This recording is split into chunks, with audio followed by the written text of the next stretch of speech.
Hi there, Lauren Crawford, YogiLoren. So this week's vlog is based on an idea that we hear a lot about in yoga, and want to put some meat on the bone, bring some flesh to this discussion, and it's this idea of letting go. So what does letting go look like? I think that in this time of COVID, this pandemic that we're experiencing, it's a great opportunity for us to explore the notion of letting go. So we've been put into this situation where many of our lives have been uprooted. I don't know that there's any exception to that. So for a lot of us, just the very act of what going to work or showing up for our work lives looks like has been seriously uprooted.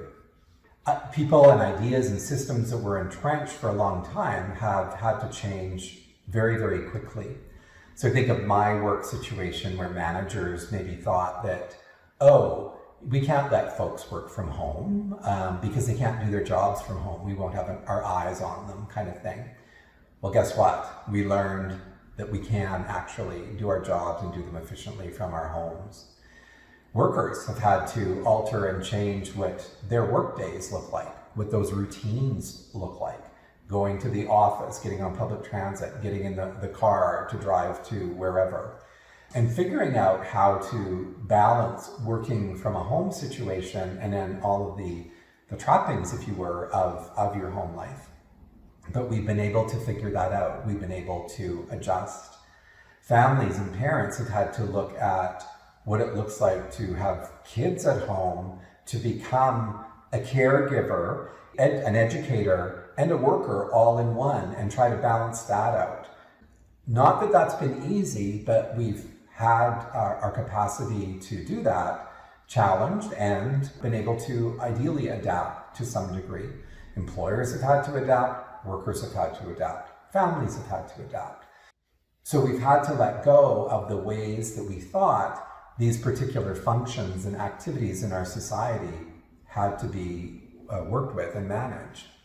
We've also had the opportunity, as a result of this pandemic, to look at the systems in our society and how they're working. And jobs, again, I come back to this idea about jobs that were looked at previously, perhaps with disparaging points of view. Think of grocery store clerks, think of people who cleaned our facilities, be it public health care facilities or our general facilities. People who delivered us from one point to another or delivered goods such as groceries to us. Many of those jobs and other service sector jobs have suddenly overnight become seen as essential, that they provide an essential service for the functioning of our modern society. So we've had to let go of our notion, our understanding of what is and what isn't essential to this modern day functioning. We've also been given the opportunity to look at how we treat individuals living in care facilities. And again, not to paint all care facilities with the same brush, but knowing full well that many of the folks in those facilities are not well attended to because a lot of the people who provide the support in those facilities do so from a place of vulnerability, precarious work. Those who clean, those who offer care to individuals often work in many jobs at low wages just to make a livelihood. So all of this stuff that we thought we had so well figured out has been blown wide open. So we do necessarily have to let go of some of our ideas about what is and what is not quote unquote normal. And what are things going to look like as we move forward? What is the quote-unquote new normal going to look like? So I'm going to suggest in the teachings of yoga, specifically the Yoga Sutras, the teachings on abhyasa and vairagya are really important here.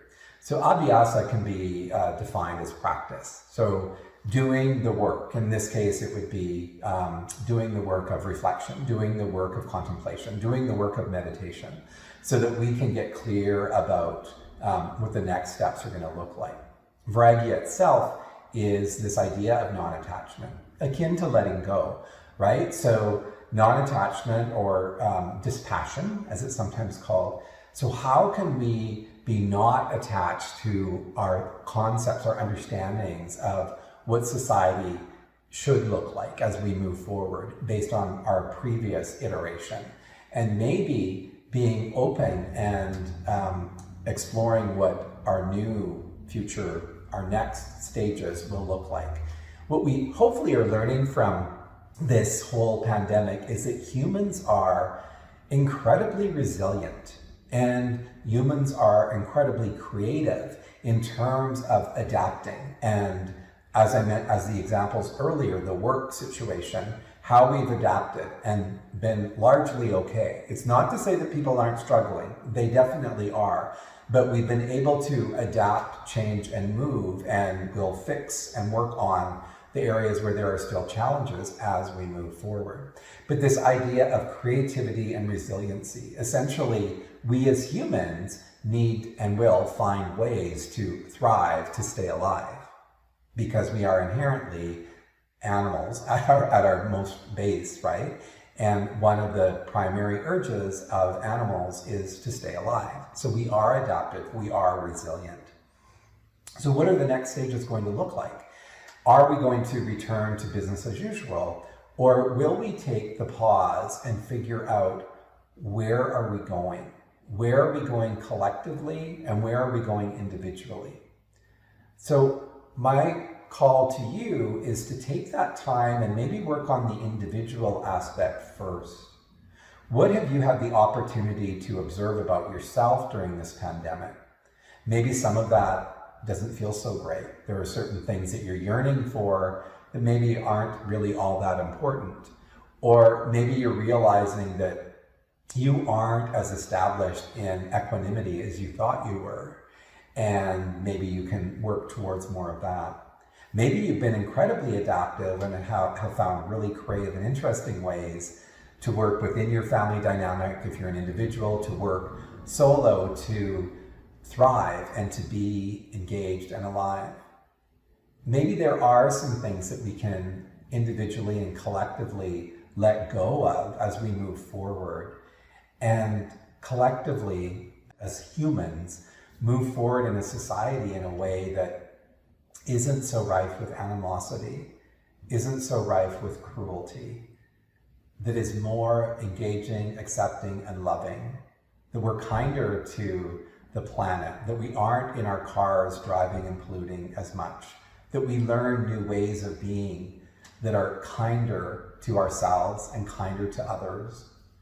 This is the necessary and inherent, I would suggest, work of letting go.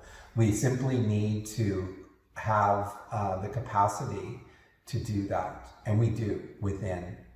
I would suggest taking time for stillness, taking time for breath, taking time for contemplation, and being really decisive about, what are the next stages in my life going to look like? How am I going to thrive as I move forward in 2020? We don't know where and when the end of this pandemic will be. And what if it isn't? What if there's an ongoing series of these types of viruses, which some are anticipating? We do need to adapt. We do need to work to support each other, to have systems in our own lives to support ourselves. And we can do that well. So I encourage you to take the time to do the necessary work of framing and planning the next stages of your life. And go through the grief of letting go of certain things, be it a yoga studio, or be it a certain way of working, or be it, random, spontaneous socializing activities. Whatever it is, you have the capacity. You will make it through this, just as we all will together. And in those areas where we're hurting, we'll heal and we'll grow together. Namaste.